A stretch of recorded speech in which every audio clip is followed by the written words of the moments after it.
welcome to RealClearFetish Talks RealClearPlay. This is the second episode of second season, and today we are a little bit closer to the UK this time. Last time we went to the States, this time we are going to the European Union, because we're not a part of that anymore. But I'll bring in my guest who is in Belgium, and his name is Alvis. Hi Alvis.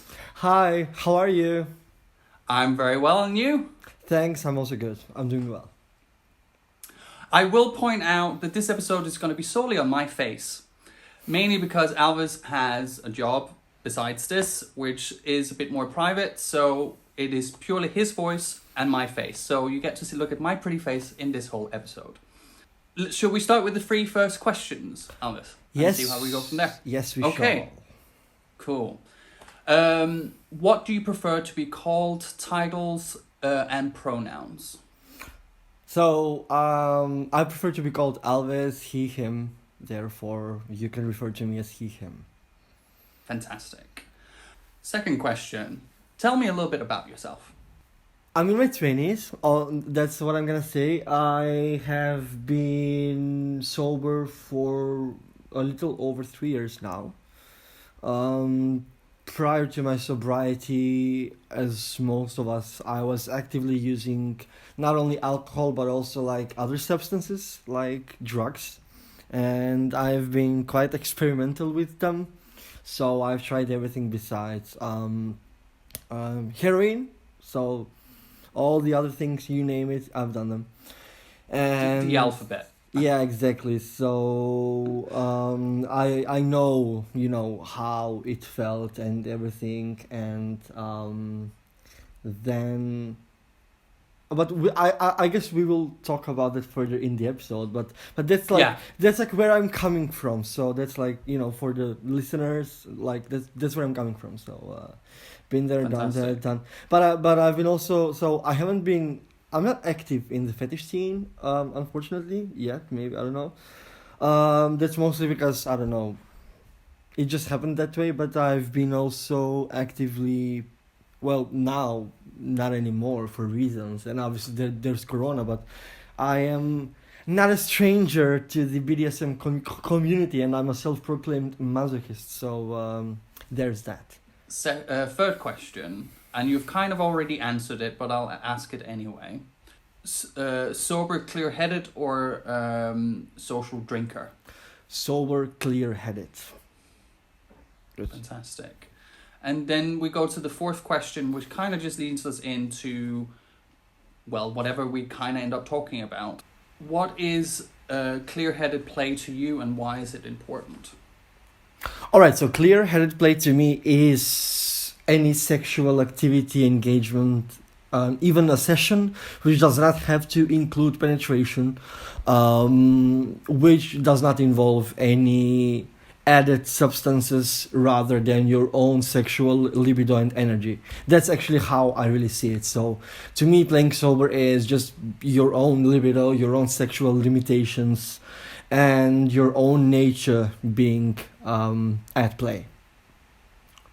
Fantastic. Yes. So you've been clear-headed or clean and sober for over 3 years. Yes. So how did you find that in early recovery, like especially integrating your kink side and all that kind of thing? Because it can really be difficult, especially when sex and drugs are integrated with each other. Well, so I'm only going to be talking about myself. That's fine. Yeah, it's all about personal experiences. In the beginning, when I started, obviously, the first 3 months are very triggering because, whenever you want to engage into anything with anybody, it is like a common culture. Okay, so like, what do we do, right? Like, what do we take? At least poppers would always pop up into play, and people would be like, "What? You're not even using poppers?" And it's like, well, no. Like, plus they give me headaches, so thank you.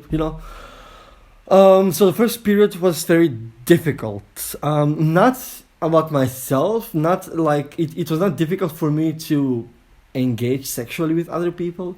The most difficult part was finding people that wanted to engage sexually with me because I was sober. And I think that's where a lot of relapses actually do happen, because of the whole pressure of, oh well, if you're not taking any drugs, we won't be on the same level, therefore we are not going to be enjoying the same feeling. And when somebody rejects you based on that, it's obvious to me why some people actually do relapse. But in my case, I was just like, you know what, I don't care, I am sober and I intend to be.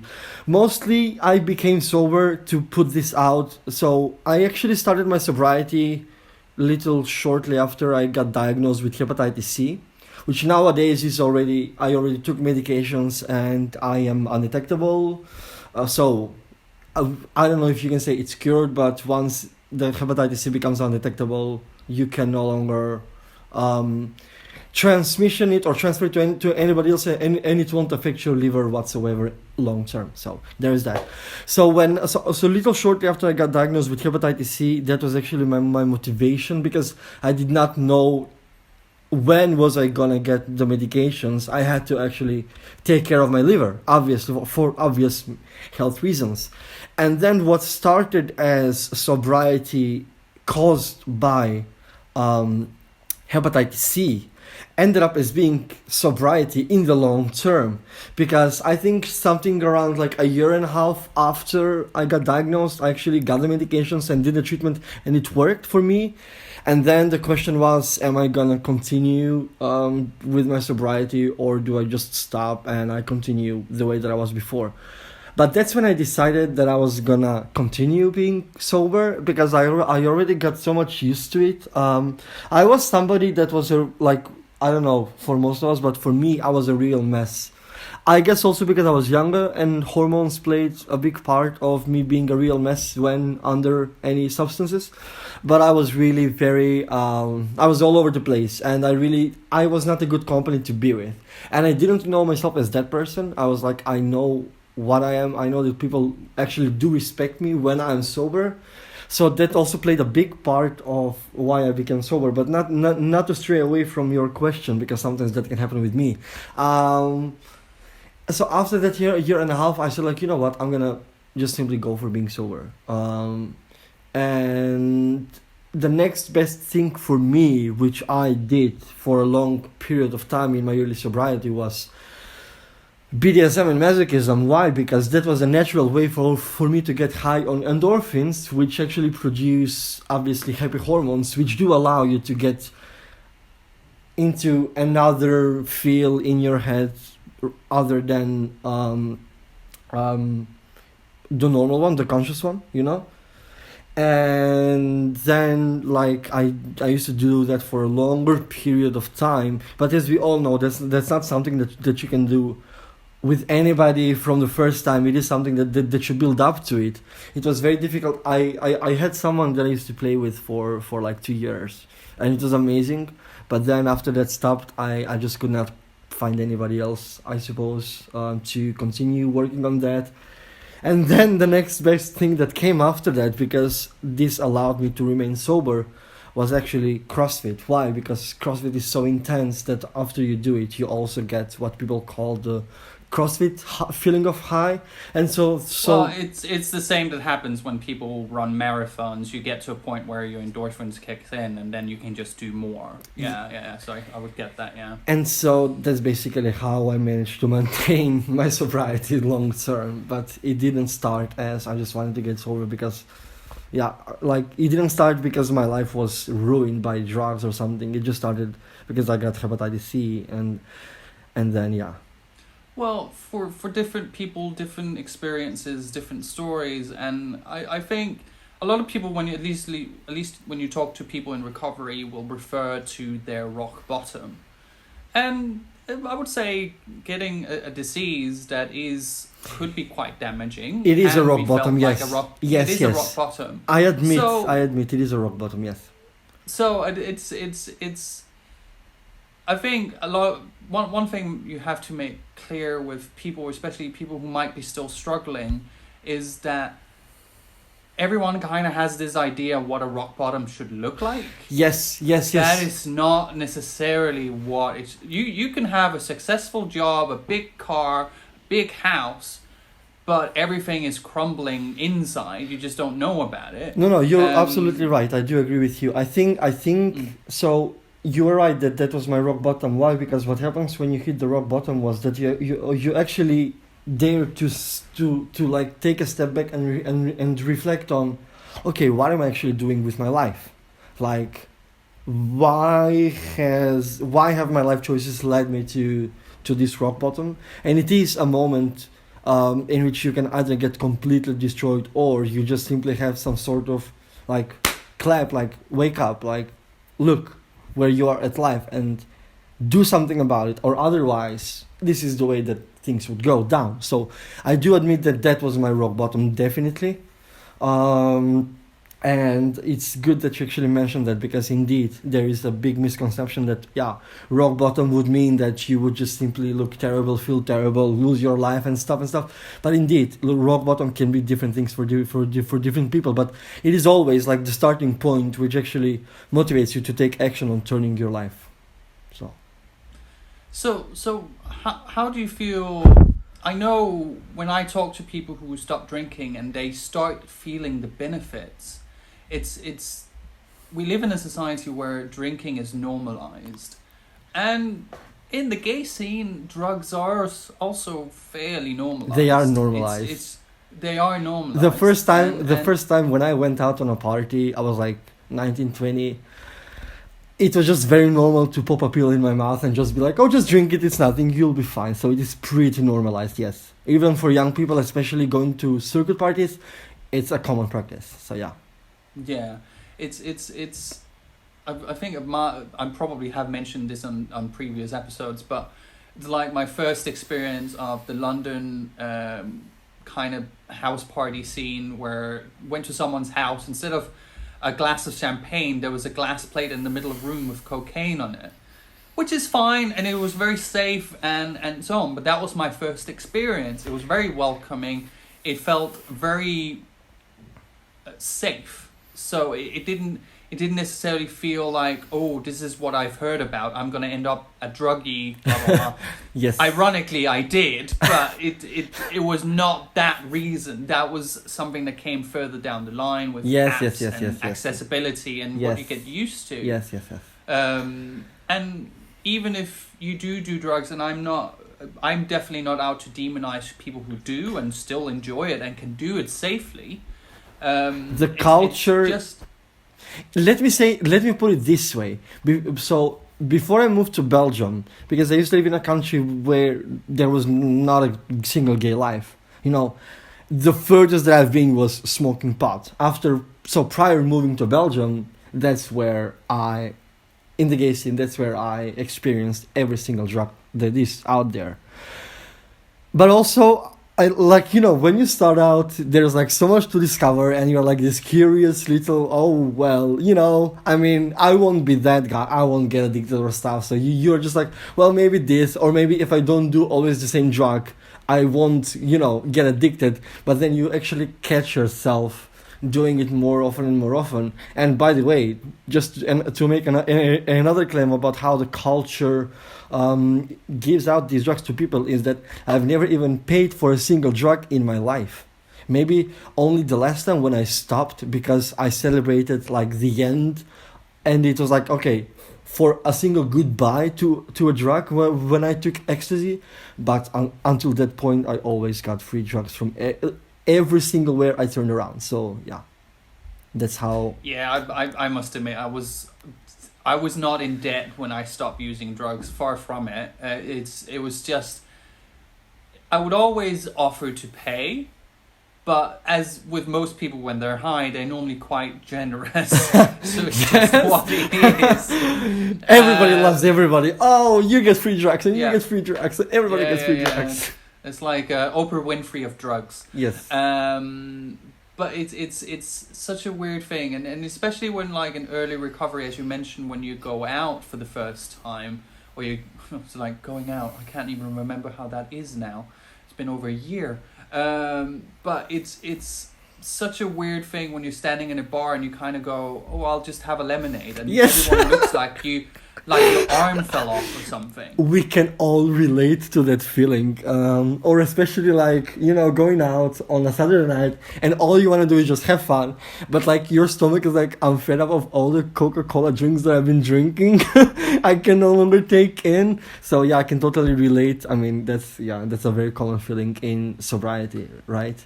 Well, I could imagine it is like, if there's a thing I miss, especially because I've gone to Antwerp for Leather Pride weekend, which is a really great event over there, and they do also do non-alcoholic beers there. I've even talked to the producers. They did a 12-step meeting there last time, so they are getting better and getting on it. But one thing I do miss, and that is one thing Belgium is very good at, is Belgian beer. And yes. the country is very proud of their beer. So I could imagine being a sober person living there in a beer country, especially also close to the German border. And it's just a very beer-centric area. Well, So, let me put it this way. I mean, everybody knows me in the gay street in Brussels because it's such a small and kind community. But when I started being sober, so in my case, so it took me actually a year and a half until I gave it a go to zero alcoholic drinks. And why do I specify 0? Because sometimes some drinks can be non-alcoholic, still can contain like certain percentage of alcohol. So when I say 0, it means that there's absolutely no alcohol in them. And when I started drinking 0 beer, there was maybe only in couple of bars one single option in Brussels. But the more that I went there, because I was there every single weekend, and the more there was a demand, I noticed that my favorite bars into where I used to go, I'm so grateful for them. They actually knew like, oh, this person needs that particular drink when he's gonna come. And then so from 1 Maes 0 or Jupiler 0, after the producers made a Leffe 0, which is like my favorite beer ever now that I'm sober, they actually made sure that in the beginning that was present in some bars, but later on it was present in most of the bars, and it was very nice to see that evolving, because that kind of allows you to, I mean, when you look at the glass, it does give you the blending feeling with the rest, right? So you don't feel like, oh, I'm just having a cola, because you do have like a beer with a foam. It gives you it's that whole argument. It's like, you shouldn't have to fit in.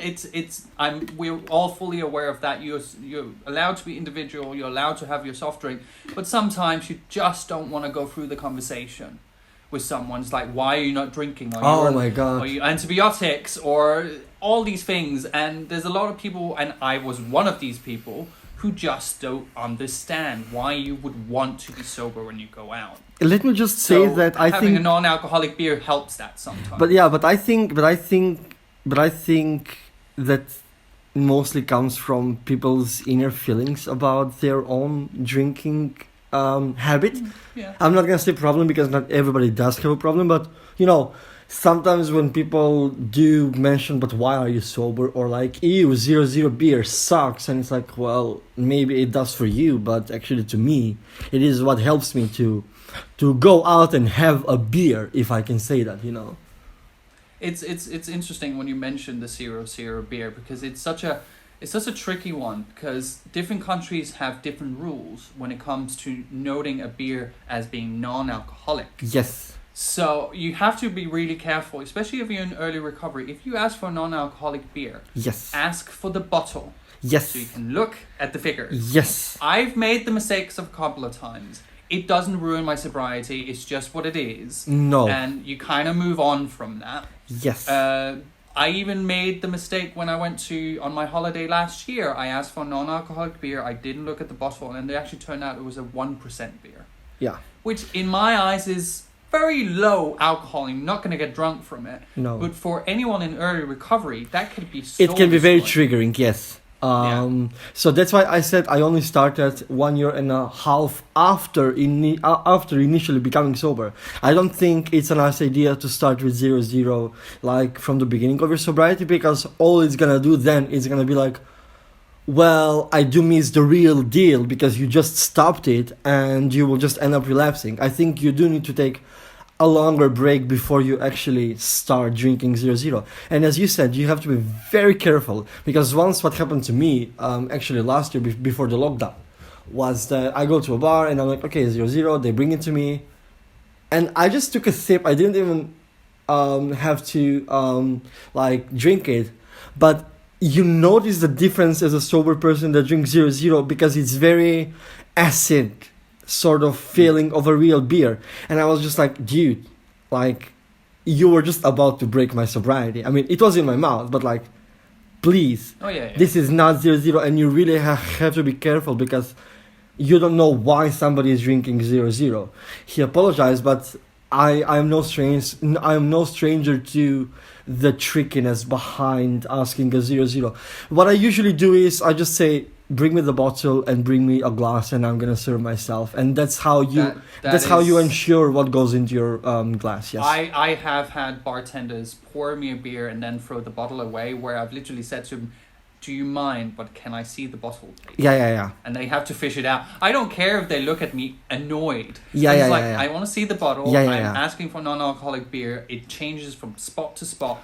When I told the bartender in Gran Canaria when I went on holiday, he was very apologetic. He didn't actually realize that this was a slightly higher dose alcohol in this beer. And he gave me the next cola for free as an apology. And he was like, oh, I'll do better now. If someone does ask, I will point it out. And it takes so little to kind of go into a bar or the manager of the bar and kind of go, well, I'm sober. You're not really catering to the sober crowd. And there is a bigger crowd of young people who don't drink, who choose not to drink, because I wouldn't say it's become unfashionable, but there is definitely a bigger group of people who don't drink nowadays. Yeah.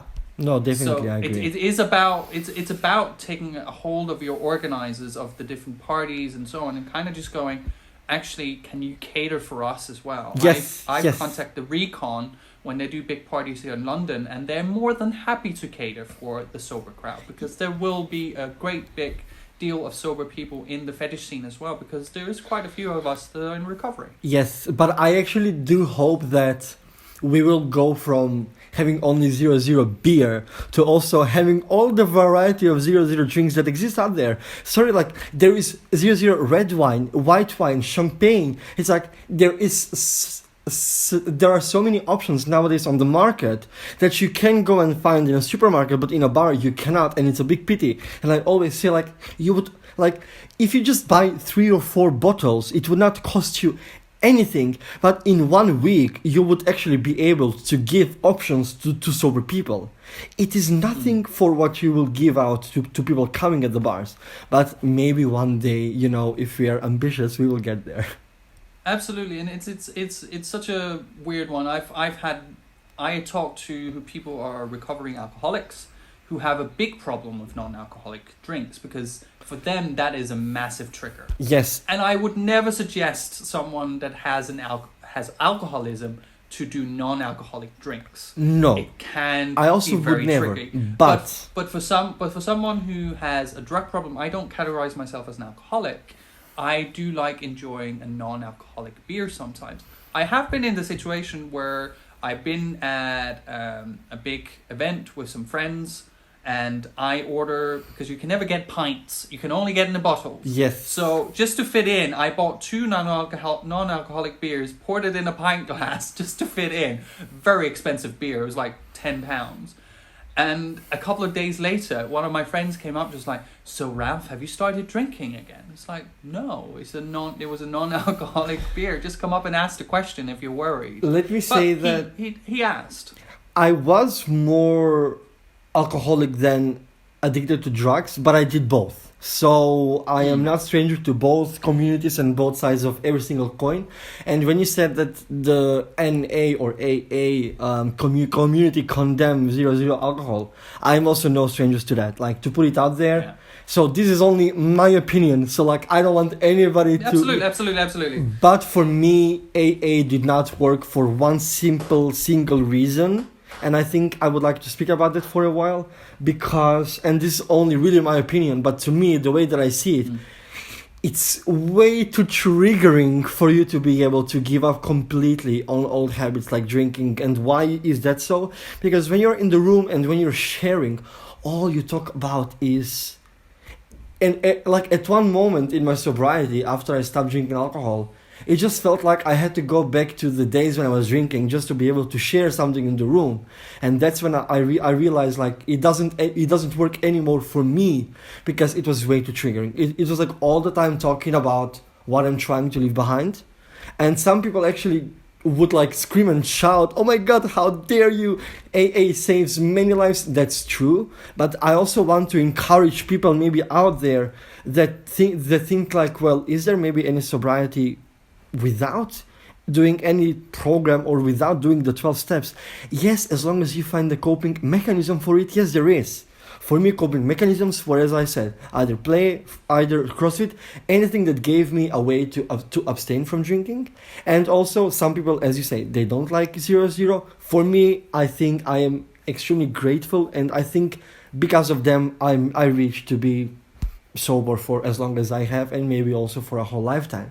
Because now it just, like, what people don't realize is that your brain does tricks on you. So sometimes when you drink 0 alcohol, even though it does nothing to your system, the taste buds of your tongue do activate some brain cells that kind of think that, oh, there is alcohol going through the veins, and you do get some rush out of it. But after the rush is done, it's like, oh well, nothing else is happening, and then you just keep on drinking and nothing else is gonna change. So yeah, it's an interesting. I remember in early recovery, if I did do non-alcoholic beer, I definitely had the sensation that my brain would go, "Ooh, something's supposed to happen." Yes.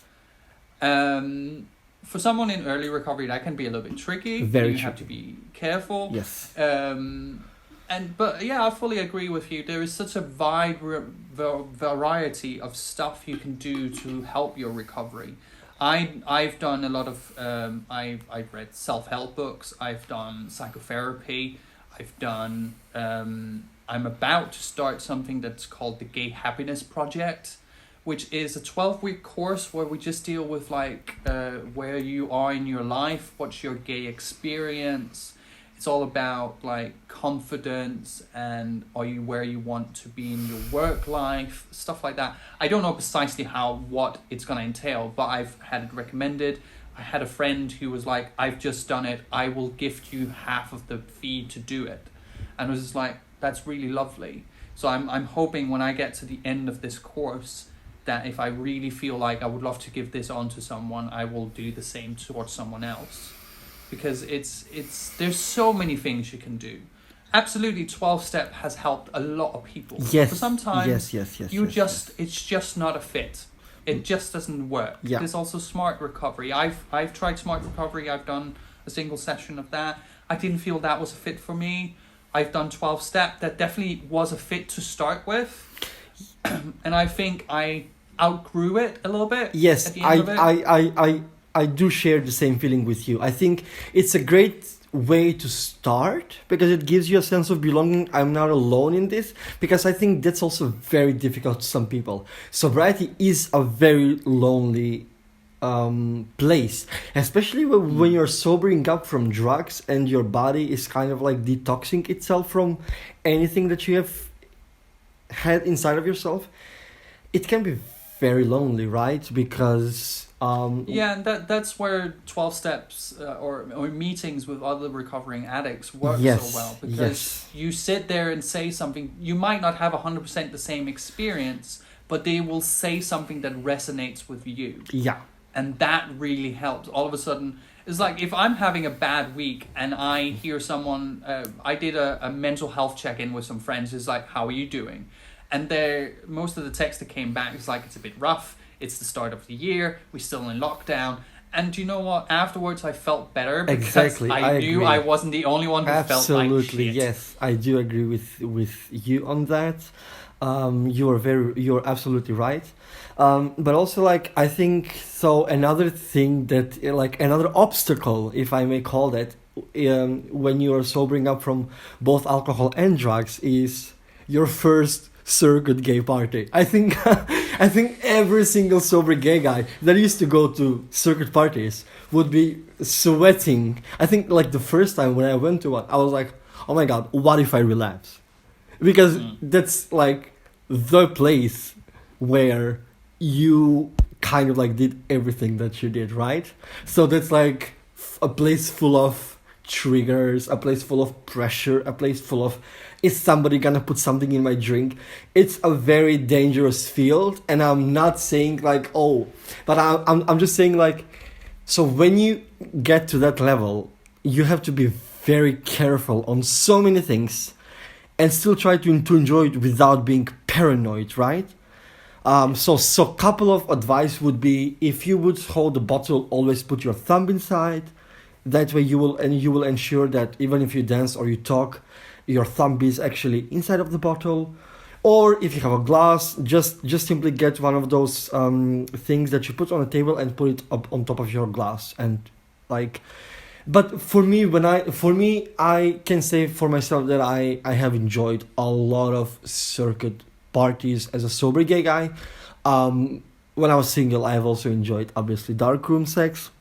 Luckily sober, but I am not saying this like all. Maybe why am I saying this is because I want to tell to people there is a life as a gay man in the circus scene when you're sober, because many people assume, oh, so so if I'm sober, that means I will never ever experience any circuit party again. That's not true, but there are some precautions that need to be made in order for you to maintain your sobriety and to be happy to just enjoy a party. And the bigger bummer of it all is you will feel tired by like like 2-3 hours in it. You will just want to go to bed. But that's when, personally for me, what has helped was I would take Red Bulls, because they do give you a caffeine rush and they do keep you going. But obviously at the end of the night, once you crash even from the Red Bull, you just gotta go to bed. That's it. For me, I limit myself to max 2 Red Bulls, but it does end up with me staying up till 5 in the morning if I do it, because I don't drink caffeine normally, so doing Red Bulls is like ultra coffee. But yeah, it's such a weird thing when you go to a circuit party the first time in your sobriety. It's where is your boundaries? What are you willing to do? What is the risk factor? But it's also about what people do you have around you. Are they aware of your situation? Yes. Also, be prepared that it might be the weirdest thing that might trigger you. Yes. For me, it was standing in the queue for the toilets. Because I knew what I would normally do in that cubicle. Yes. Which is a very standard one. Yes. But you might run into someone you've used with. Yes. And they might be high. How are you going to tackle that? Or they might be offering you. You know, that's the thing. How are you going to handle that? To a lot of people, seeing things passing their eyes can be triggering. Seeing people using or being with friends that are using can be triggering. So it all boils down to you. I think you need to know yourself before you do anything. But if you think that you are strong enough to just simply say no, because consent is very important, it is something that can happen, and you can absolutely get back to enjoy your gay life even as a sober person, which is why I wanted to come and talk on this show about, because there are some of us that the only difference is that you are not using, but the rest has remained, and also obviously not with the superpower that you had when you were high, but still up to some extent you can absolutely enjoy sober life and be piggy, kinky, whatever you please. I think it's very much a mindset. Yes. You kind of have to think about where you're at, and also be prepared that if you do go to a circuit party, even if the ticket costs you €70 or £70, be prepared. If you're not having a good time, go home. It's not worth it. Yes, absolutely. And don't blame it always on your sobriety. That's not true. True. It's sometimes I think most cases, especially when I was heavy drinking, it was just one thing I found in sobriety is I suffer with social anxiety. Okay. Quite a lot. Okay. And put myself in a situation where I'm surrounded by people I don't know, I would cover that with alcohol and drugs. Yeah. I've gotten better with tackling it in a circuit party setting, but sometimes it doesn't work, and that's fine. Sometimes my head will go a spin, and then I'll just pack up my shit and go home, and that's perfectly fine. But also, I can realize how it can be triggering to a lot of people, because so when you use and you are on a circuit party, there is this feeling of people take care of you. They make sure that you drink enough water. They make sure that you are always with someone and you feel safe. So people actually feel quite accepted, quite loved, taken care of. But when you're sober, all of that gets taken away. There is nobody to ask you, dude, do you drink water? Do you want water? Or how are you feeling? And to many people, this could also, I've had many parties in which I would go, I would not talk to anybody, and I'm very social, and I would just be like, well, it is what it is. But you have to then just accept it, that those parties might happen, and it's fine. Like, it doesn't mean that you are anything less or a failure or anything. It just means that you are not using, and sometimes it comes off with a certain price. But I think if with any choice in life, you sometimes have to pay something else in order to be able to enjoy the privileges of something else, if that makes any sense. Life is about give and take. So but absolutely, sometimes I've had parties out of which I've gone out and I've been like, oh my god, this was the best party of my life, and I've been sober. So yeah, so it's about being your authentic self, and also be prepared to sometimes self-care is the more important bit than running into a hard cock in the back room. Yes. But mind you, like, in a dark room, nobody knows if you're high or not, so you can still use that. Yeah, exactly, and just simply enjoy and let yourself go, Yeah, absolutely. But yeah, I think we've gotten to the point now where I want to say thank you for coming on. It's been absolutely lovely, a joy to talk to you and share your experiences. Well, thank you for having me. I absolutely loved being here, and I think I've covered most of the topics that I wanted to. So, fantastic. Thank you very much. You're welcome. And this was this episode of RealClearFetish Talks RealClearPlay. You got the enjoyment of my face in an hour, but that's fine. And Alvis came with some good experiences. We will now be 2 weeks before the next episode, and in the next episode we're going down under. So we are traveling all over the world. So I'll see you in 2 weeks' time. Bye!